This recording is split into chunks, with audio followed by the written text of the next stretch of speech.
Hi, welcome again to Psalms in the Palms, and today we're dealing with Psalm 2. To be honest, I was sort of hesitant to do this today, but I'm going to read the psalm, explain why, and then talk about why it's important for us, especially in what we're going through now. Psalm 2 says, "Why are the nations in an uproar, and the people devising a vain thing? The kings of the earth take their stand, and the rulers take counsel together against the Lord and against his anointed, his Messiah, saying, 'Let us tear their fetters apart and cast away their cords from us.'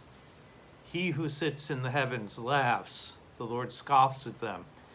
Then he will speak to them in his anger and terrify them in his fury, saying, 'But as for me, I have installed my king upon Mount Zion, my holy mountain. I will surely tell of the decree of the Lord. He said to me, "You are my son, today I have begotten you. Ask of me, and I will surely give the nations as your inheritance, and the very ends of the earth as your possession. You shall break them with a rod of iron. You shall shatter them like earthenware. Now therefore, O kings, show discernment. Take warning, O judges of the earth. Worship the Lord with reverence and rejoice with trembling. Do homage to the Son." Some translations say, "Kiss the Son, that he may not be angry and you perish in the way. For his wrath may soon be kindled. How blessed are all who take refuge in him."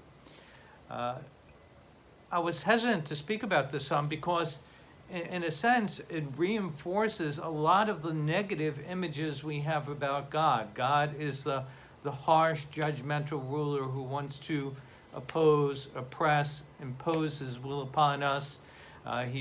He judges us, he condemns us, he oppresses us.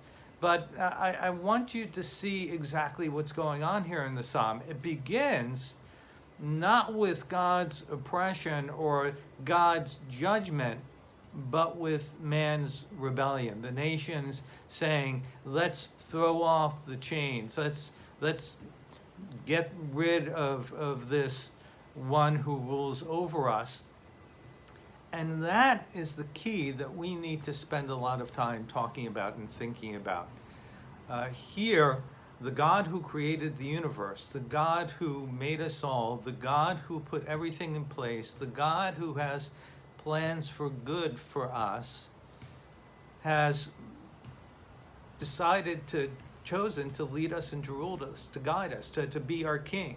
And rightfully so. He is the one who has the power. He is the one who has the plan. He is the one who knows what we don't know.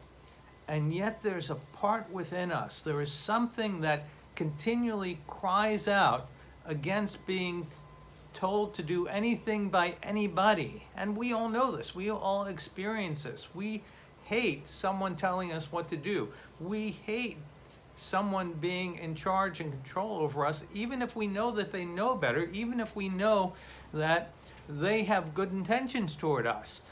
All of us were teenagers at one time. All of us wanted our parents to get out of our way so that we could do what we wanted to do.